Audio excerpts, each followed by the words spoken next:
I was part of the creators invited to Ubisoft Quebec to test AC Shadows back in January. I got super early access to test its latest build since February 27th, so here are my full impressions, as short as I can make it, honestly. So how does the game compare to other AC games, and is it the best AC? Now to start, AC Shadows had lots to deal with. It's the game that starts this new modern day arc for the franchise, leaving, and this is important, not forgetting the old one behind. It comes with this new developed season system that really made me feel time was passing by, and that I could use the weather to my advantage as I was stealthing castles with Naue and using allies diligently, absolutely obliterating camps with Yasuke, and solving underground coffin puzzles, mainly in darkness. This game, by the way, needs torches.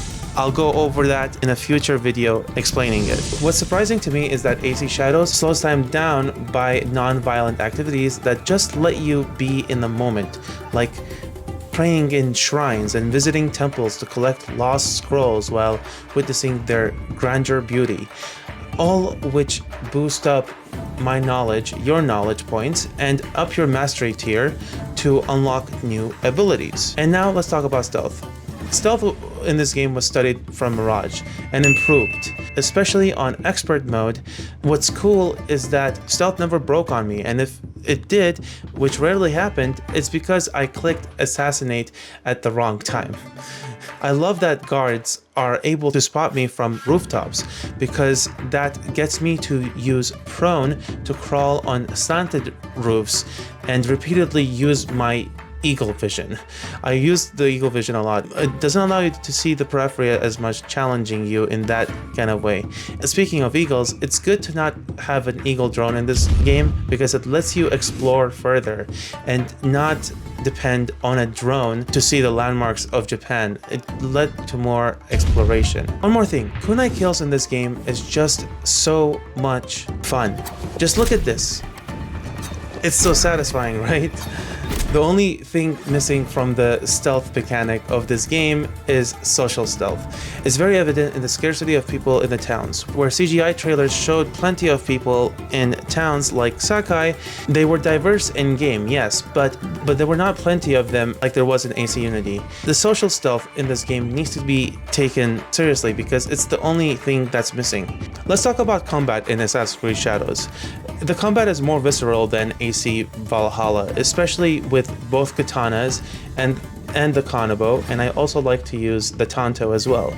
I could see and feel from my controller the slicing through skin that Yasuke and Naue do with their katanas and with the tanto. The difference in combat between Naue and Yasuke is evident, though I didn't use the Teppo gun as much. That thing is slow. I mean, for the time being, it was slow. You can't do anything about it. I much preferred the bow when stealthing with Yasuke. I just wanted to thank Assassin's Creed for gifting me this sweatshirt. This is the Yasuke sweatshirt from Venum. Here are some photos I took with it. It's pretty cool. Thanks Assassin's Creed and Venum for sending me this package. I really enjoyed it, and it's very comfy. Like, it's the most comfy sweatshirt I have right now. Let's talk about parkour in Assassin's Creed Shadows. It excels with Naue. She's smooth, fast, can climb and roll off the castle windows, which is really cool. I can't tell you how cool it is, but at times when rolling over fences, the fence breaks without touching it. I know it's nitpicky of me, but hey, if I don't mention it, that won't be effective feedback. Yasuke is understandably clunky, but for the amount of parkour I had him do, I'm surprised he did it. But at times, and especially in a coffin example, I climbed a platform with him, but when I went back for a treasure and took the same path back, he just wouldn't climb it, and it frustrated me. I hope this parkour gets fixed in the launch update. Trust me, I tried many times until I continued on and reloaded my game to manage my resources at the Hideout, which is a perfect segue to the gameplay loop of AC Shadows that connects to your Hideout. So when playing Assassin's Creed Shadows, I was finding resources like wood, crops, and minerals left in bulk at military or pirate camps and castles, depending how wealthy they are. What you do is leave a mark for scouts to smuggle them, and by next season, the resources were available and I was able to harvest them and build buildings to upgrade my hideout. My hideout reflects me, as I'm pretty sure it's gonna reflect you in Assassin's Creed Shadows. I went to a Portuguese trader in Sakai and bought some Christian iconographies to represent my Christian faith in my hideout. Placing the cross and Jesus' drawing indoors and outdoors made me feel at home. I don't talk often about my faith on my socials, but boy, am I happy that my faith is represented in this game, since Assassin's Creed is one of my favorite franchises. It's actually historical too, because the database that Assassin's Creed Shadows has in the Codex taught me that about 150,000 Christians existed in Japan in the 1580s. It's cool to learn and have fun. The Codex even includes like foods from Japan that it goes over its history of how it was used.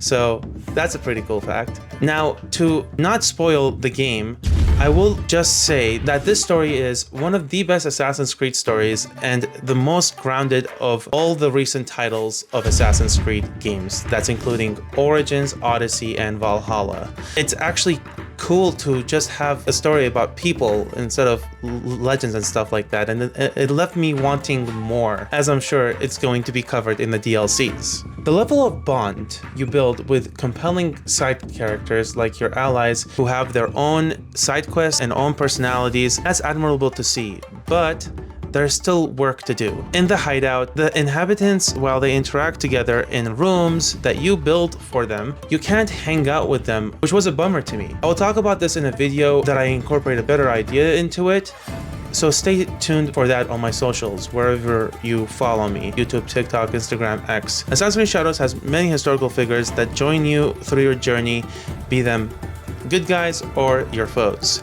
Plus, Japan being a web of spies in the Sengoku period is brilliantly incorporated into the game with the scout system. Yasuke or Naue can help out people around Japan, and in return, they will offer their services in scout intel, world rumor to get you off of the wanted list of one of the 9 regions in Japan, or if you're good on all those, give you locations of interest in the map. In Assassin's Creed Shadows, you're given these Animus anomalies during the modern day segments to fix 4 fragment points that get accumulated in one of 2 Animus hub projects, the Legacy and the Awakening. You collect rewards through this system. Modern day even plays a big factor to explain the Assassin and Templar lore that's taking place in Japan using the Animus corridor and the deeper plot unfolding behind the scenes of the actual game.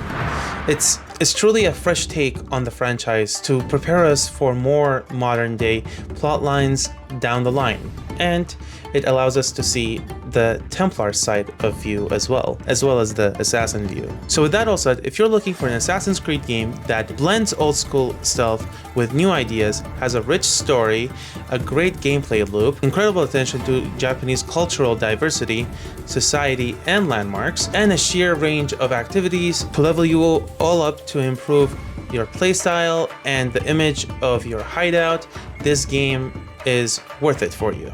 AC Shadows gets an 8.5 out of 10 from me. While it may not be a flawless 10 out of 10 just yet, with the noticeable absence of social stealth, fidgety parkour, and the missed opportunity to truly connect and spend time with the hideout community, this game still stands as a near perfect experience that both hardcore and casual fans will cherish. It's the kind of journey that leaves a lasting mark, one we'll all find ourselves returning to whenever we long to embrace the way of the samurai and the shinobi. I also wanted to thank the community managers of Assassin's Creed, as well as the content creator managers who work endlessly to take care of us and give us these reviews early on so we can give you these reviews just in time for launch. I'll see you on the next one.